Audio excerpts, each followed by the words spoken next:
I am so happy about this revolution that our young people have brought upon us, because it is going to change the architecture of our politics.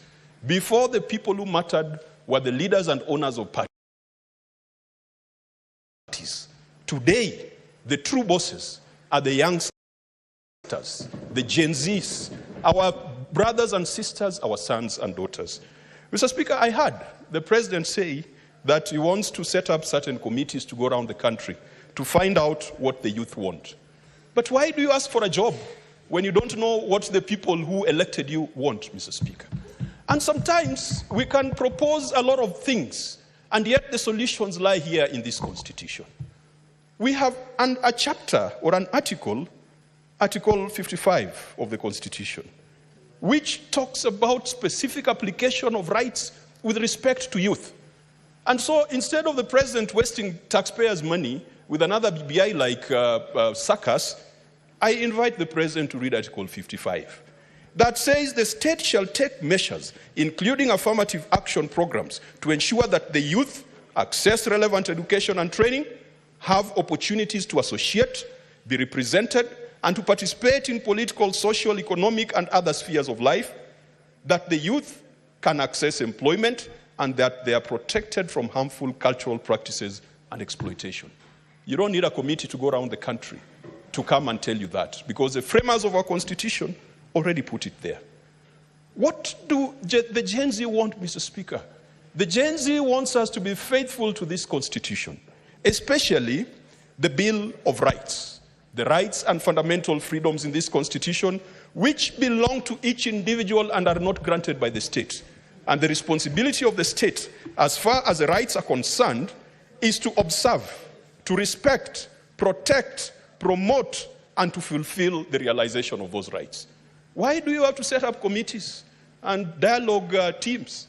And yet, in the Constitution, it says every Kenyan has got a right to life. That right to life is not abortion. Those boys who are felled by snipers outside this parliament, we have violated their right to life. The young people want equality and freedom from discrimination. That is an obligation of the state in this Constitution. It should not matter whether you are chariot, whether you are karaoke, for you to access jobs.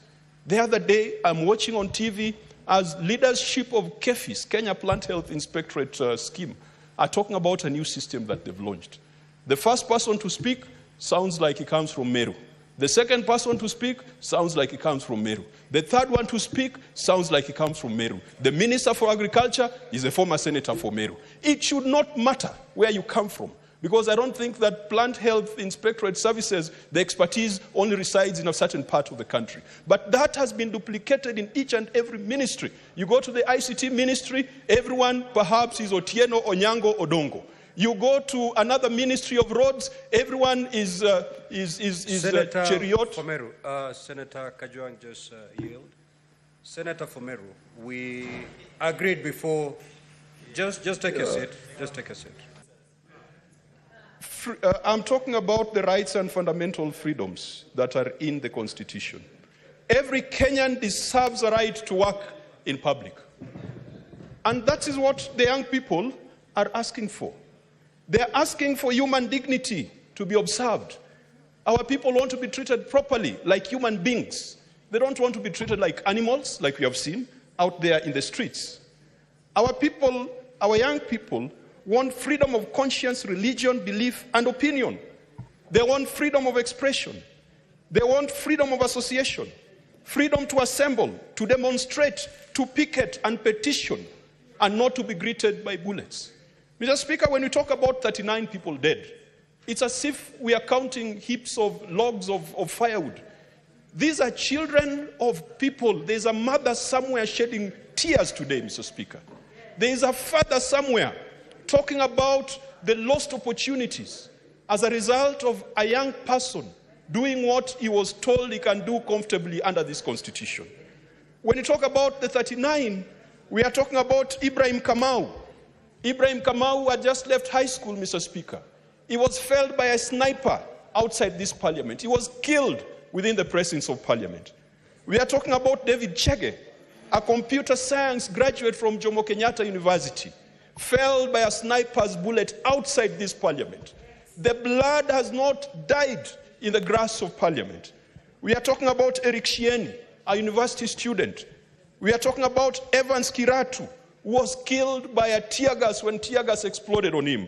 We are talking about Rex Kanyike, Brian Kasaine. Gen Z are saying, grant us the rights that are due to us in the Constitution.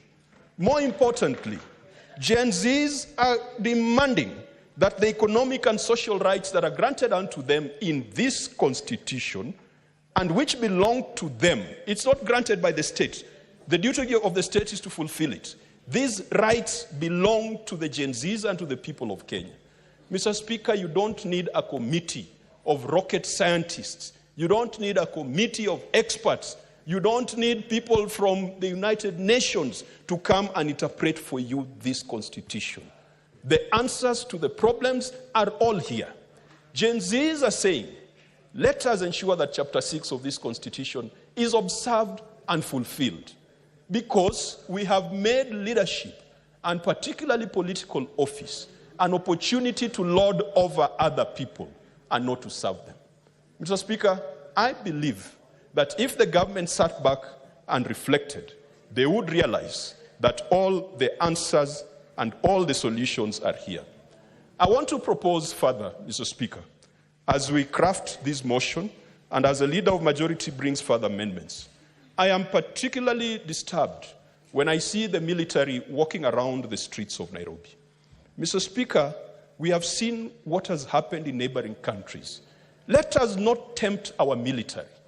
Let us keep them in the barracks. Let them do the spectacular job they have always done of defending and protecting this nation from external aggression. When you bring the military to the streets, it is like exposing a child to sugar or a child to honey. It has been seen before, it has happened before. South Sudan, Maine, Mr. Speaker. Sudan was a big economy. It was booming. The agricultural sector, the petroleum and mining sector was booming. Sudan is now in shambles. Ethiopia, Mr. Speaker. Ethiopia was an economy that was competing with Kenya. It was poised to overtake Kenya. Safaricom went into Ethiopia, and Kenyan banks and insurance companies wanted to go into Ethiopia. It was messed up by the military. Mr. Speaker, this Senate has taken its services and its sittings out of Nairobi. And I think we've gone to 4 counties. This Senate has organized legislative conferences and devolution conferences. They should tell us the last time the National Assembly sat outside Nairobi. But it does not matter, Mr. Speaker, because in the end, the difference between us and them is like the difference between a cheetah and a leopard. And in my community, we have one name for both. And so it does not matter whether we voted yes or no. We are all collectively in this. Mr. Speaker, the SRC matter has been dealt with, and I think perhaps what we should have said is that what should have gone to MPs as a salary increment should be redirected to a certain course, perhaps the course of doctors or the course of the junior secondary school teachers. I would like in this motion, Mr. Speaker, for the majority leader to include another action, that the Cabinet Secretary to the Treasury, Professor Njuguna, who has the habit of snubbing the Senate every time we invite him, to invoke Article 225 on any county executive that gets an adverse opinion. What Article 225 talks about is that 50% of funds are withheld until the county comes up with a recovery action plan. And Mr. Speaker, 10% of the money we send to counties is wasted. Not stolen, wasted. Utilized on things that are not necessary. And all our budgets at a national level, 10% is wasted. Mr. Speaker, I want that motion to direct that we go towards a digital government. There are so many meetings that we hold that do not require people to be in the same room. We can do Zoom, we can use virtual technologies, and the Commission should tell us, when there was COVID, they told us we were procuring a system to facilitate virtual parliament. Why are we still using Zoom, which cannot work properly and can be hacked? So we must drive towards a digital government. Mr. Speaker, on constitutional commissions, Senator Omtata has made a strong case. We must demand that we are part of Parliament and we must be involved in allocation of budgets to constitutional commissions. The Kenya National Commission on Human Rights, Mr. Speaker, is being overshadowed by the Law Society of Kenya. And I want to congratulate the leadership of the Law Society of Kenya. They have stood up for the rights of persons who are involved in this protest. They have done better than the Constitutional Commission that is supposed to guarantee observance of human rights in this republic. They have done better than the Commission on Administration of Justice. The last time I heard my friend and sister, the Ombudsman, speak, she was speaking about Muguka. She was not talking about the rights of people and maladministration in this country, which is supposed to be her duty. I hope Gen Zs can also pay her a visit. Mr. Speaker, the National Gender and Equalization Commission is not doing what they should be doing. I hope they can also be paid a visit. Mr. Speaker, I want to...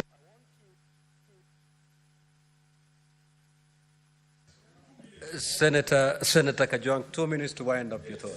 Thank you, Mr. Speaker. I was about to suggest that they pay you a visit, but you have...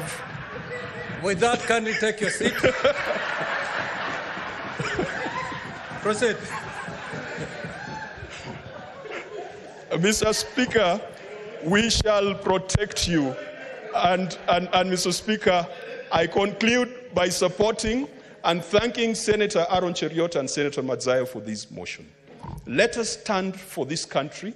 Let us do the right things. If this country burns, Mr. Speaker, we have nowhere to go. You have seen the frustration and the problems our brothers and sisters from South Sudan face. Sudan is in fire. Ethiopia is burning. Our neighboring countries are in problems. The Democratic Republic of Congo is on the precipice. Even Rwanda itself is on the precipice. We cannot afford to go that route. And the person who takes us to that route, Mr. Speaker, will not be the Gen Z. It will be us in office. It will be the wickedness in high places. It will be the principalities and powers that reside in State House, that reside in this Senate, and that reside in the National Assembly that will take us there. If we are the problem, then the Gen Zs have all legitimate rights to kick us out. But let us smell the coffee, let us wake up before it gets too late. I believe that Kenya can be redeemed. Mr. Speaker, I support.